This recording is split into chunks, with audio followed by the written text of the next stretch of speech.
Well, Whoa. let me ask you, Mike. Let me flip this. Let me flip this script. Well, hold on. You are the big time pre and post guy. Okay, so go ahead. The floor is yours. This is now your podcast. The floor is yours. I just want to ask you, Mike, if you were in the situation of Dustin Poirier, like, what would you have done? Like, Same thing. Would you have done the same thing? I think it's worth. Would it be worth the risk? Like, if you lose Conor, you're not going to get the title shot for the undisputed belt. No. 100%. See, for Dustin Poirier to do that right now is really smart, because think about it. I mean, I don't know if you've ever been knocked out, Mike. Have you been knocked out in your career? No.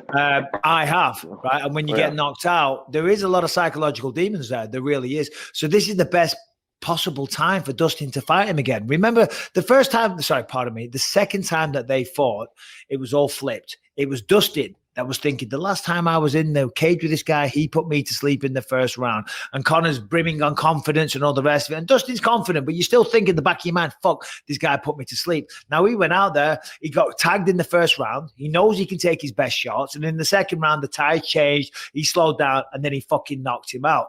This doesn't allow Conor the time to have a tune-up fight, to get those confidence back, to slay those demons in his, the skeletons in his closet, because they're gonna be there. Make no mistake, I know Conor is a very, very confident man, and rightly so. And that is a fighter's best weapon, the confidence. But it can also be your worst thing as well if you're overconfident. But still, the fact of the matter is, when they fight, it's Conor that's stepping in there thinking, "Fuck, I got a little tired in the second round because I tried too much output in the first round. He's going to try and take me down in the first round like he did last time. Or I'm going to watch the calf kicks." There's going to be a lot of sensory overload for Conor, a lot of things to deal with. Now, however, he might throw all that caution to the wind and just go forward and do his thing and maybe get a knockout in the first round. But still, if you're Dustin Poirier, this is by far the best time to get Conor again, right? And then once he beats Conor again, obviously he's going to make tons of fucking money, and then he's going to fight Charles Oliveira. So it's the best time. If they're going to do the trilogy, you want to do it right off the back of a knockout.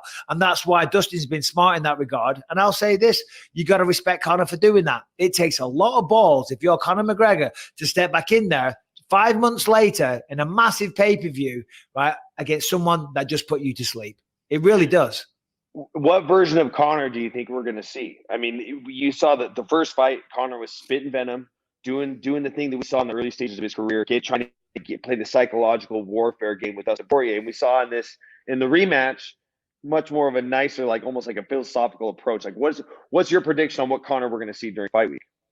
I think because of the fans in attendance, there's going to be tons of people around. There's going to be massive crowds in Las Vegas. There's going to be thousands of people at the press conference. And Conor lives up to that. You know what I mean? He's going to play up to that a little bit, I think. So I think we're going to see a little bit less of the nice guy, shall we say. And of course, there was that back and forth over the charitable donation. So I think a lot of the goodwill that they had between the two has kind of gone out the window. So I think we're going to see a fired up Conor. We're going to see a fired up Dustin, but ultimately, I don't think that's going to affect things. And it would have done in the past had Dustin not just knocked him out. You know what I mean? If Conor was talking all that crazy shit, right, and that second fight hadn't happened yet, that might work on Dustin now. But Dustin's going to be sitting there. If Conor starts popping off all this shit, he's just going to be able to laugh.